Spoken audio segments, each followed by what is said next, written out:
Ce qui est remarquable quand on rencontre les joueuses de l'équipe de France, c'est que chacune d'entre elles joue pour des clubs professionnels comme le Paris Saint-Germain ou l'Olympique Lyonnais, par exemple. Nos cousines évoluent aussi dans la Ligue des champions féminines de l'UEFA, le tournoi le plus important du continent européen. Nous avons donc ici affaire à la crème des joueuses mondiales.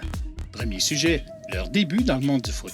On va savoir comment toi tu as débuté le foot et qui t'a influencé dans ta carrière. Où j'habite, dans le parc du château de Versailles. Donc c'est vrai que pour moi, c'était le sport le plus simple à pratiquer, puisque quand vous êtes dans un parc et qu'il y a énormément de pelouse et que vos voisins et votre père jouent au foot, et ben c'est le plus simple. Et donc voilà, j'ai débuté au Paris Saint-Germain, ça a été mon tout premier club.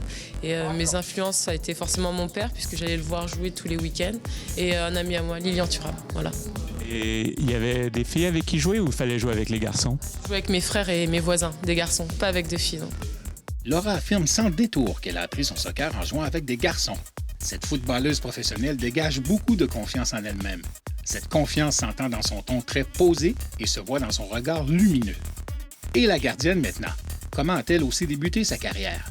J'ai commencé le foot parce que j'ai deux frères qui jouent au foot, donc je les suivais en bas de la maison, donc j'allais avec eux jouer au foot. Et puis voilà, j'ai demandé à mes parents de m'inscrire dans la ville et ils ont accepté. Puis ma carrière a commencé là-bas. Donc c'était surtout avec des garçons ou au départ tu as joué aussi avec des filles? J'ai commencé avec les garçons. Chez nous, ça n'existait pas trop encore il y a quelques années, les équipes jeunes chez les filles. Donc j'ai joué avec les garçons jusqu'à l'âge de 13 ans. Autour de l'attaquante vedette de l'Olympique Lyonnais maintenant.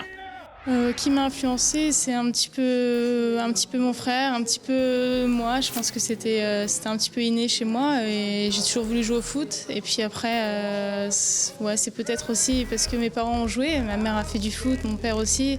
Donc ça a aidé forcément à m'inscrire dans un club. Mais j'ai toujours voulu faire ça, c'était ma passion depuis que j'étais toute petite. Donc j'ai continué dans cette voie-là et j'ai insisté. Et puis maintenant, je suis là aujourd'hui. Donc non, je dirais que quand on a quelque chose dans la tête, il faut aller au bout et si on est passionné, c'est l'essentiel. Il y a bel et bien un dénominateur commun entre les trois joueuses professionnelles que nous avons rencontrées. Elles ont toutes commencé en jouant avec des garçons.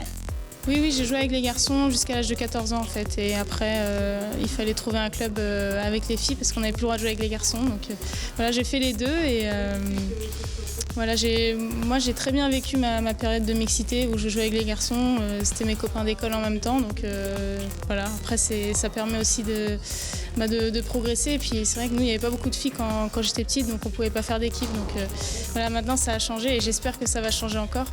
Mais c'est vrai qu'il y a beaucoup plus de filles maintenant donc, qui peuvent faire des équipes et même sans aller très loin de chez elles. Donc c'est une bonne chose.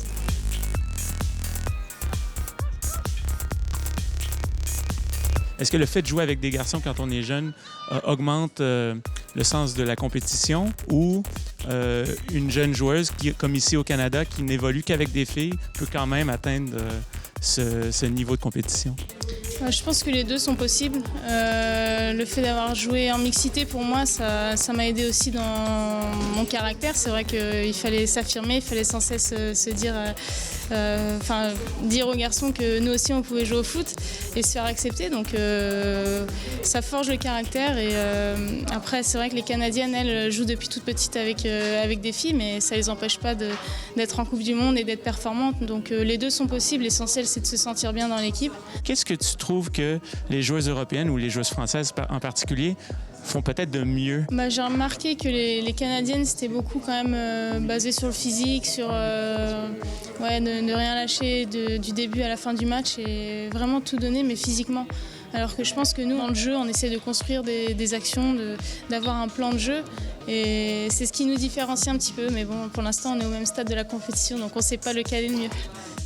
En dépit de cette brève rencontre, nous avons appris qu'il est possible pour les femmes de jouer au plus haut niveau professionnel qui soit. Et ça, c'est une excellente nouvelle pour nos joueuses qui rêvent elles aussi de jouer pour les plus grands clubs d'Europe.